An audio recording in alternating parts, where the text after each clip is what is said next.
ತೊಂದ್ರೆ ಆಯ್ತಲ್ಲ ದುಡ್ಡಿಂದ ಏನ್ ಮಾಡ್ತೀರಾ? ಈಗ ದುಡ್ಡಿನ ತೊಂದರೆ ಆಯ್ತು ಬೇಗನಲ್ಲ ನಿನ್ ದುಡ್ಡು ಸೊನ್ನೆ ಆಗಿತ್ತಲ್ಲ ಏನ್ ಮಾಡ್ಬೇಕು ಮತ್ತೆ? ಅಲ್ಲ ಈಗ ನಿನಗೆ ಏನಾದ್ರು ತೊಂದರೆ ಆಯ್ತಾನ ಅಜ್ಜಿ ದುಡ್ಡಿಂದು? ನಮಗೇನು ತೊಂದ್ರೆ ಆಗಿಲ್ಲ. ಏನ್ ಚಿಲ್ರದಲ್ಲ ನಾನು, ಯಾರ ಚಿಲ್ರ ಕೊಡ್ತಾರೆ ಅದನ್ನ ಉಪಯೋಗಿಸ್ಕೊಂತೀನಿ. ಏನು ನೀವು ಮಾಡಿರೋದು ಬಹಳ ದುಡ್ಡಿದ್ದವರಿಗೆಲ್ಲ ಈ ತರ ಮಾಡಿರೋದು ಮೋಸ. ಆಮೇಲೆ ಒಳ್ಳೇದಾಯ್ತು, ನನಗೊಂದು 25 ಎಕರೆ ಜಮೀನ್ ಐತೆ ಅಂತ ತಿಳ್ಕೊಳ್ರಿ.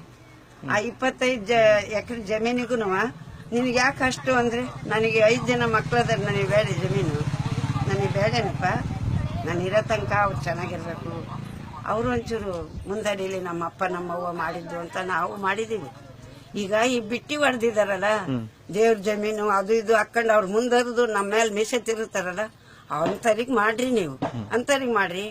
ಅಲ್ಲೆಲ್ಲ ವಿಚಾರಿಸ್ಕೊಳ್ರಿ ನೀವು ಯಾರ್ದೆಷ್ಟೈತೆ ಏನು ಅಂತವ, ಅಂತರಿಗೆ ಮಾಡ್ರಿ.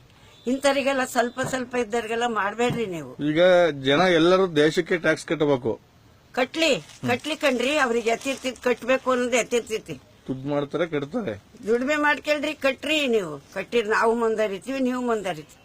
ದೇಶನ ಮುಂದೋಗ್ತದೆ. ನಾನೇ MLA, ನಂತಕ್ಕೇನ್ ಬೇಕಾದಷ್ಟು ದುಡ್ಡು ಅದಾವೆ, ನಿಂತಕ್ ಬೇಕಾದಷ್ಟು ದುಡ್ಡು ಎಲ್ಲಿಂದನೂ ಬಂದಿಲ್ಲ. ನಮ್ಮಂತಕ್ಕೆಲ್ಲ ಬಿಟ್ಟು ಹೊಡೆದಿದ್ದ ದುಡ್ಡೇ ನಿಂತಕ್ ಬಂದಿದಾವೆ. ಏನೋ ನಿಂತಕ್ಕೆ ನೀನೇ ದುಡ್ದಿದೀಯಾ?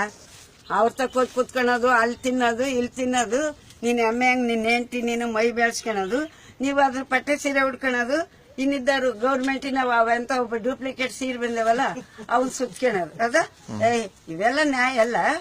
ನ್ಯಾಯ ಒಂದೇ ಇರ್ಬೇಕು ಕಣ್ರಿ. ನಿನ್ ಫೋಟೋ ಹೊಡ್ಕೊಬೇಡ, ಸುಮ್ ಕೂತ ಮೋದಿಗೆ ಜೈ.